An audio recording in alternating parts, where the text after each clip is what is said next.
जी student, तो आज हम प्रैक्टिकल देखते हैं अपने टॉपिक का। सबसे पहले हम जाते हैं पेज लेआउट के ऊपर। पेज लेआउट के ऊपर जब हम जाते हैं तो हमारे पास सबसे पहले, जैसा कि बताया गया था, कि मार्जिन का ऑप्शन है। तो जब आप इस पर क्लिक करेंगे तो ये आपके पास पेज मार्जिन आ रहा है। नॉर्मल के अंदर ये टॉप मार्जिन यानी 1 इंच, लेफ्ट से 1 इंच, बॉटम से 1 इंच और राइट से 1 इंच। ये आप देख सकते हैं कि यहाँ से आपके पास राइट से 1 इंच का डिस्टेंस है, लेफ्ट से 1 इंच का डिस्टेंस है, टॉप से 1 इंच का डिस्टेंस है। यानी कर्सर आपका यहाँ नहीं आएगा, यहाँ हेडर का हिस्सा है। आप जो टाइपिंग करेंगे वो यहाँ से करेंगे।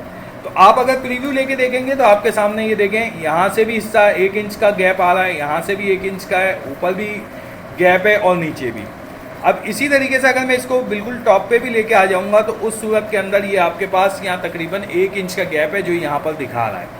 तो हमारे पास पेज लेआउट के अंदर मार्जिन है और मार्जिन में ये आपका डिफ़ॉल्ट है। आप यहाँ से जो भी मार्जिन तब्दील करना चाहें वो आप कर सकते हैं। आप 0.5 का करना चाहते हैं, ये आपके पास, आप देखें इस जगह से मार्जिन कम हो गया, इस जगह से मार्जिन कम हो गया और इस जगह से भी मार्जिन आपका कम हो गया। यहाँ से भी आप देख सकते हैं। इसी तरीके से यहाँ पर अगर आप अपनी मर्जी से मार्जिन सेट करना चाहते हैं तो कस्टम मार्जिन में चले जाएँ। यहाँ से आपके पास ये विंडो जो आएगी, यहाँ से top, left margin, right margin और पेज ओरिएंटेशन भी यहाँ से आप तब्दील कर सकते हैं। यही सारे काम यहाँ की जगह आप अगर ओरिएंटेशन चाहें तो यहाँ से आप डायरेक्ट कर सकते हैं। पोर्ट्रेट का मतलब है पेज लंबाई में हो, यानी A4 का पेज लंबाई के अंदर पोर्ट्रेट कहलाएगा। लैंडस्केप का मतलब चौड़ाई में। अभी ये पोर्ट्रेट यूज़ हो रहा है, आपने लैंडस्केप कर दिया, ये चौड़ाई में आ गया। ऑल्टर कंट्रोल आई से आप प्रिंट रिव्यू देखें तो ये देखें आपके सामने ये पेज जो है वो चौड़ाई में आ चुका है। उसी तरीके से अगर आप इसको दोबारा लंबाई में करना चाहते हैं यानी पोर्ट्रेट करना चाहते हैं तो यहाँ से क्लिक कर दें। पेज साइज में हम जाएंगे। पेज के अंदर ये लेटर साइज है, यानी कि इसकी जो पेज की हाइट है वो 11 इंच है और जो इसकी विड्थ यानी चौड़ाई जो है वो 8.5 है। हमारे पास कॉमनली जो यूज़ हो रहा होता है वो A4 साइज होता है प्रिंट, तो हमने यहाँ से A4 सेट कर दिया। तो A4 सेट करने के बाद जो हमारे पाकिस्तान में प्रिंट के लिए पेज यूज़ हो रहा है ये बिल्कुल अकॉर्डिंग टू उस पेज के ये सेट हो गया।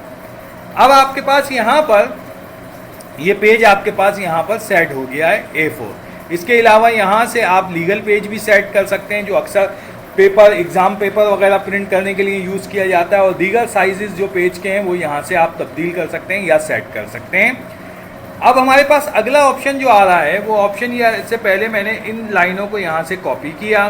कॉपी करने के बाद मैंने इसको पेस्ट किया 3-4 दफ़ा, और कॉपी पेस्ट करने के बाद मैंने यहाँ से इसके मेरे पास 3 पेजेस बन गए और ये मेरे सामने, मैंने इसका थोड़ा सा जूम कम कर दिया आपको दिखाने के लिए, और मैंने इसका तमाम पैराग्राफ सेलेक्ट किया। इस पैराग्राफ का बाय डिफ़ॉल्ट एक ही कॉलम है, तो मैंने इसको यहाँ से कॉपी किया। कॉपी करने के बाद, या बल्कि मैंने ऐसा किया कि यहाँ से मैंने इसको सारे को नहीं, मैंने ये 2 पैराग्राफ इसके कॉपी किए, सिलेक्शन किया, सॉरी कॉपी नहीं, और इनको कन्वर्ट कर दिया मैंने 2 कॉलम के अंदर। तो आपके सामने ये देखें कि ये दोनों पैराग्राफ जो हैं वो कॉलम्स के अंदर कन्वर्ट हो गए। अब आप अगर इसको जूम करके देखते हैं तो ये आपके सामने 2 कॉलम बन गए। तो टेक्स्ट को आप कॉलम वाइज इसमें डिवाइड कर सकते हैं। एक पैराग्राफ और उसके 2 ऑप्शन यहाँ आ रहे हैं, एक पैराग्राफ 2 ऑप्शन यहाँ आ रहे हैं, क्योंकि मैंने जो है वो सिर्फ इसी को कन्वर्ट किया है, बाकी को नहीं। इसी तरीके से मैंने इसको सिलेक्शन किया। सिलेक्शन करने के बाद मेरे पास यहाँ से कॉलम के मोल भी और ऑप्शन है, उनको भी हम यूज़ कर सकते हैं। अब इसी तरीके से मैंने इसको यहाँ से सिलेक्शन किया और पैराग्राफ में जाकर मैंने पैराग्राफ के बिफोर की लाइन स्पेसिंग बढ़ाई। तो ये देखें आप, वापसी कम कर दें। इसी तरीके से अगर इस पैराग्राफ को मैं सिलेक्शन कर लेता हूँ और इसकी यहाँ से आफ्टर पैराग्राफ स्पेसिंग ये कम कर रहा हूँ या ज़्यादा कर रहा हूँ, तो आपके सामने ये देखिए पैराग्राफ की लाइन स्पेसिंग जो है वो कम या ज़्यादा यहाँ से की जा सकती है। इसी तरीके से इसको राइट साइड से आपने थोड़ा सा आगे की तरफ करना है। ये देखिए राइट से आगे हो रहा है, लेफ़्ट से आगे करना है। ये आपके पास पैराग्राफ लेफ़्ट से आगे हो गया, जबकि नीचे वाला पैराग्राफ आप देखें वो अपनी एज इट इज़ सूरत हाल पे मौजूद है।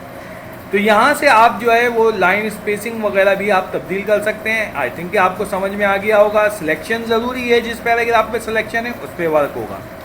पेज ब्रेक मैंने आपको पहले भी बताया हुआ है, अगेन मैं बता रहा हूँ। पेज ब्रेक की शॉर्ट की भी मैंने बताई थी कि कंट्रोल एंटर पेज ब्रेक की शॉर्ट की है, अदरवाइज यहाँ से पेज ब्रेक कर देंगे तो ये पेज ब्रेक हो जाएगा। यही पेज ब्रेक आपके पास यहाँ पर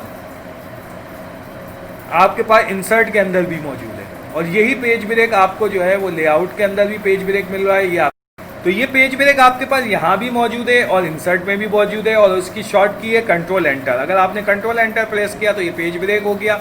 जिस पॉइंट पे आप थे वहाँ का डेटा सारा अगले पेज के ऊपर चला गया और ये पेज आपके पास मौजूद है। कंट्रोल Z कर देंगे, वापसी पेज ब्रेक खत्म हो गया, वापसी वो ऊपर आ जाए। इसी तरीके से पेज नंबर जो आपको बताया गया था, पेज नंबर यहाँ से आप दे सकते हैं। तो यही पेज नंबर जो आपके पास यहाँ पर मौजूद है कि लाइन नंबर जो है वो यहाँ से आप दे सकते हैं। आपने इसके अंदर लाइन नंबर दिया, कंटिन्यूसली आपने कर दिया, तो जितनी लाइनें यूज़ हो रही हैं वो यहाँ से आप यूज़ कर रहे हैं। वो लाइनें बता रहा है कि टोटल लाइंस कितनी यूज़ हो रही हैं। आपने यहाँ से नन कर दिया तो यहाँ से इसको नन कर दिया। पेज नंबर के लिए मैंने आपको बताया था कि इंसर्ट के अंदर जाके आपके पास हेडर एंड फुटर है। यहाँ से हेडर एंड फुटर से पिछली क्लासेस में मैंने बताया था कि किस तरीके से हेडर एंड फुटर से आप पेज नंबर दे सकते हैं। तो पेज लेआउट के अंदर मैंने आज आपको जो बताया वो पैराग्राफ की स्पेसिंग बता दी, देन उसके बाद ये तमाम चीज़ें बता दी। उसके बाद हम चलते हैं डिज़ाइन में। डिज़ाइन के अंदर हमारे पास सबसे पहले जो चीज़ हमारे पास आ रही है, हमने इसको तमाम डेटा को सिलेक्ट किया। मिसाल के तौर पे मैंने सबको सिलेक्ट किया, तो यहाँ पर जो थीम मौजूद है, इस थीम में से अगर आप कोई थीम अप्लाई करते हैं तो आप इसमें देखेंगे कि फ़ॉन्ट्स का कलर वगैरह जो है वो तब्दील हो जाएगा, फ़ॉन्ट्स का स्टाइल तब्दील हो जाएगा। यहाँ से आपने इसकी राइटिंग स्टाइल कुछ तब्दील हो जाएगी। ये देखिए आप, राइटिंग स्टाइल इसकी जो है वो तब्दील हो गई है। ये इस तरह से राइटिंग स्टाइल तब्दील हो गई। यहाँ से पैराग्राफ स्पेसिंग भी आप तब्दील कर सकते हैं कि आप इसको पैराग्राफ की स्पेसिंग वगैरह यहाँ से जो है वो आपने इसको तब्दील कर सकते हैं। इसी तरीके से हमारे पास यहाँ से अगर आप पेज का बॉर्डर देना चाहते हैं तो पेज का बॉर्डर अगर आप देना चाहते हैं कि पेज का बॉर्डर लगा दें, तो आपने पेज बॉर्डर में गए। पेज बॉर्डर में जाने से पहले मैं इसको नॉर्मल कर देता हूँ। नॉर्मल के लिए मैंने पेज लेआउट किया। पेज लेआउट के अंदर मार्जिन में गए और मार्जिन में जाके जो इसकी नॉर्मल लेआउट होता है वो मैंने इसको यहाँ से अप्लाई किया। उसके बाद दोबारा से मैं यहाँ से डिज़ाइन में गया और मैंने कहा कि मुझे पेज बॉर्डर चाहिए, तो मैंने क्लिक किया, पेज बॉर्डर के ऊपर गया। पेज बॉर्डर बॉक्स की सूरत में मुझे चाहिए। बॉक्स के अंदर मुझे जो है वो लाइन की थिकनेस इतनी होनी चाहिए, या लाइन नहीं चाहिए तो यहाँ पे कुछ आर्ट मौजूद हैं, उन आर्ट्स के ज़रिए आप चाहते हैं कि बॉर्डर बना हुआ है तो वो आर्ट यहाँ से आपने सेलेक्ट कर लिया। आर्ट सेलेक्ट करने के बाद यहाँ से उसका मैंने साइज़ तब्दील कर लिया, ओके कर दिया। तो ये आप देखें कि आपके पेज के ऊपर जो है वो बॉर्डर अप्लाई हो गया। इसी तरीके से अगर किसी टेक्स्ट के ऊपर आपने बॉर्डर देना है, मिसाल के तौर पर ये आपके पास टेक्स्ट है, इसके ऊपर बॉर्डर देना है, तो अब आप क्या करेंगे कि पेज बॉर्डर के अंदर जाके सिर्फ बॉर्डर के ऑप्शन पे चले जाएंगे। बॉर्डर के ऑप्शन पे जाने के बाद यहाँ पर आपके पास जो ऑप्शंस मौजूद हैं उसमें से आपको शेडो वाला बॉर्डर चाहिए और आपने जो है वो लाइन इस तरह की चाहिए, और आपने पैराग्राफ पे और लाइन का कलर आपने कहा कि मुझे इस कलर का चाहिए, ओके कर दिया। तो ये आप देखें कि ये आपके पास बॉर्डर बन गए। जो आपके दो टेक्स्ट थे, दो पैराग्राफ थे, दोनों पैराग्राफ पे बन गए। अगर एक पैराग्राफ पे चाहते तो एक पैराग्राफ पे बन जाते। अब जैसे कि आपके पास ये एक पैराग्राफ है, बुलेट्स वाला आपके पास एक पैराग्राफ है, तो आपने इसके ऊपर अगर अप्लाई करना है तो यहाँ से आपने गए और यहाँ से आपने बॉर्डर के ऊपर गए। बॉर्डर के ऊपर जाने के बाद आपने 3D बॉर्डर कहा। 3D बॉर्डर के अंदर आपने ये लाइन थिकनेस दे दी। यहाँ से आपने लाइन स्टाइल भी ये वाला दे दिया। कलर जो है इसके अंदर आपने ये तब्दील कर दिया, ओके कर दिया। तो ये आप देखें कि इसके ऊपर बॉर्डर अप्लाई हो गया। तो किसी भी टेक्स्ट के ऊपर अगर बॉर्डर देना है तो उसका तरीक़ेकार कुछ इस तरीके से होगा जो मैंने आपके सामने परफॉर्म किया। इसी तरीके से पेज का अगर आपने कलर तब्दील करना है, यहाँ से आप गए और आपने पेज का कलर तब्दील कर दिया। इसमें से जो कलर आपने लिया वो बैकग्राउंड के ऊपर आपका पेज कलर तब्दील हो गया। अब आपके पास यहाँ पर हमने कंट्रोल A किया, तमाम चीज़ें डिलीट कर दी, तो ये आपके पास नॉर्मल आ गया। यहाँ पर आपके पास ये नॉर्मल वे के अंदर चीज़ मौजूद है। अब आपका देखें यहाँ पे अगर कर्सर मौजूद नहीं है, आपने इसको थोड़ा सा आगे कर लें। यहाँ से आपने इसको लिया, अलाइनमेंट इसकी सेट कर लें। अलाइनमेंट सेट कर लेंगे तो उस सूरत में आपका कर्सर भी बेहतर हो जाएगा। आपका जो अभी कर्सर आपको लग रहा है कि इस जगह पर मौजूद नहीं है, ये देखें यहाँ से आपने कर्सर आगे किया, ये आपने थोड़ा सा इसे आगे ले लिया और यहाँ से भी आपने मार्जिन को थोड़ा सा इंक्रीज़ कर लिया, तो ये आपके सामने ये कर्सर आ गया। इस जगह पर आप जो भी कुछ लिखना चाहें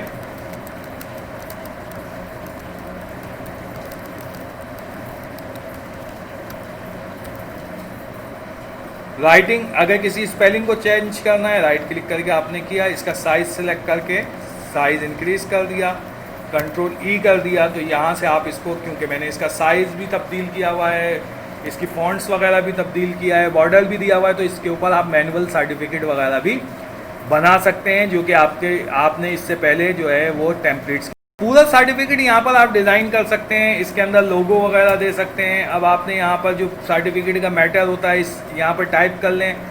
वाटरमार्क के अंदर आप बैकग्राउंड का वाटरमार्क दे सकते हैं कि आप यहाँ पर इंस्टीट्यूट का कोई लोगो वगैरह देना है। कस्टम मार्क के ऊपर आप गए, आपने यहाँ पर इंस्टीट्यूट का लोगो देना है या इंस्टीट्यूट के नाम देना है कि आप चाहते हैं कि इस डॉक्यूमेंट्स के जब प्रिंट निकले तो उसके पीछे लिखा हुआ है कि ये किस जगह से कॉपी है, क्या है, कोई डिटेल देना चाह रहे हैं तो यहाँ पर आपने दे दिया ICSEP, ये आपने दे दिया, अप्लाई कर दिया। तो ये आप देखेंगे इसके बैकग्राउंड के ऊपर ये आपको लिखा हुआ दिख रहा है। जब आप प्रिंट निकालेंगे तो ये बैकग्राउंड के ऊपर मौजूद होगा। इसी तरीके से इसे रिमूव करना है तो यही वाटरमार्क कस्टम में जाने के बाद आप यहाँ से रिमूव कर देंगे। और अगर इसकी जगह पर कोई लोगो या पिक्चर लगानी है तो यहाँ से आपने पिक्चर के ऊपर क्लिक किया, सिलेक्ट पिक्चर के ऊपर गए।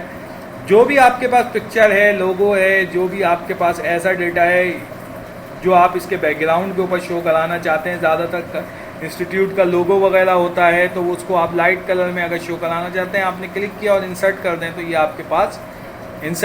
ये आपके पास वाटरमार्क की जगह आ जाएगा। अब ये पूरी जो आईवी होगी ये आपके पास, ये देखिए ये हल्का सा आपके पास बैकग्राउंड। इसी तरह से अगर आपके पास पिंग फाइल या JPG फाइल है और कोई इंस्टीट्यूट का मोनोग्राम वगैरह है तो वो भी यहाँ पर आसानी से अप्लाई हो सकता है। इसी को अगर ख़त्म करना है तो यहाँ से गए और रिमूव वाटरमार्क पे क्लिक किया और ये ख़त्म हो गया।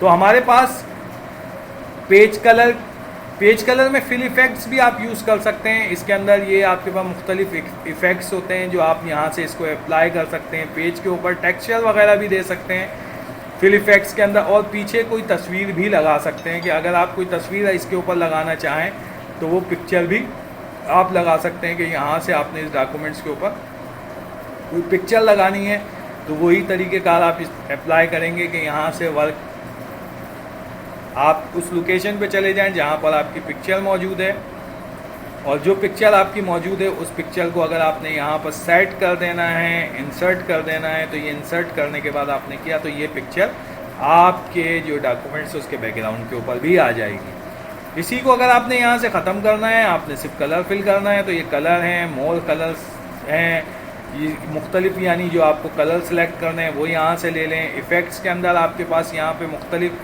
टेक्सचर हैं, इसमें से ये टेक्सचर आपको अच्छा लगता है, आपने इसको क्लिक किया, क्लिक करके ओके कर दिया तो ये टेक्सचर आपके ऊपर आ गया। तो यहाँ पर आप पूरा सर्टिफिकेट वगैरह जो भी चीज़ है वो बना सकते हैं। इसकी बहुत अच्छी आपको इंफॉर्मेशंस और इसके ऊपर काम करने का मौका मिलता है। पूरे पैराग्राफ इसके ऊपर सर्टिफिकेट डिज़ाइन हो सकते हैं। इसी पे आप टेबल यूज़ करेंगे, रिपोर्ट्स बना सकते हैं। तो इन तमाम चीज़ों से वाटरमार्क वगैरह को इसको आप इस्तेमाल करेंगे तो इंशाअल्लाह ताला आपको काफ़ी फ़ायदा होगा। और इससे आपको तो आपने ये देखना है कि पेज बॉर्डर तब्दील करना है तो ये पेज बॉर्डर यहाँ से तब्दील होगा। इसके अंदर एक और ऑप्शन होता है जो शेडिंग होता है या शेडो। हमने मिसाल के तौर पर यहाँ से इसके सिलेक्शन किया, इसको शेडो देना चाहते हैं तो पेज बॉर्डर के अंदर हमारे पास तीसरा ऑप्शन जो होता है वो होता है शेडो या शेडिंग। इसके अंदर से हमने कलर लिया कि हमने किस कलर की शेडिंग देनी है, हमने ये कलर ले लिया, इस कलर की शेडिंग देनी है, ओके कर दी तो जो भी मेरा सिलेक्टेड टेक्स्ट है उसके ऊपर शेडिंग आ जाएगी। तो ये आपके सामने आप देखें कि ये जो मेरा सिलेक्टेड टेक्स्ट था इसके ऊपर मैंने शेडिंग अप्लाई कर दी। अगर इसी शेडिंग को मैं यहाँ से मैं सिर्फ मखसूस एरिया के ऊपर करना चाहता हूँ तो मैंने इसको सेलेक्ट किया और यहाँ से बॉर्डर एंड शेडिंग में गया और यहाँ से मैंने जाके शेडिंग के अंदर जो भी मेरे पास शेडिंग का कलर मुझे चाहिए वो मैंने इसके ऊपर लिया और लेने के बाद मैंने इस टेक्स्ट के ऊपर अप्लाई कर दिया। तो आप देखें सिर्फ उतने ही टेक्स्ट के ऊपर वो शेडिंग अप्लाई हुई जो मैंने की।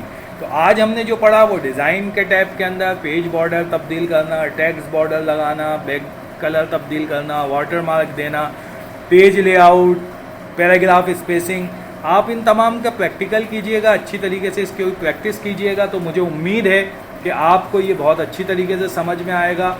और इसी को इससे रिलेटेड जो आपको असाइनमेंट्स दिए जाएं उन असाइनमेंट्स को ज़रूर कीजिएगा, क्योंकि उन असाइनमेंट्स करने से ही आपकी प्रैक्टिस में आएगा और आपको उससे इंशाअल्लाह ताला फ़ायदा होगा। तो यहाँ तक आज की क्लास थी। इंशाअल्लाह ताला अगली क्लास के अंदर अगले टॉपिक के साथ फिर मुलाकात होगी। मैं था आपका टीचर मोहम्मद आकिल और अपनी दुआओं में मुझे याद रखिएगा और हमारी वीडियो को लाइक और चैनल को सब्सक्राइब करते रहिएगा। खुदा हाफिज़।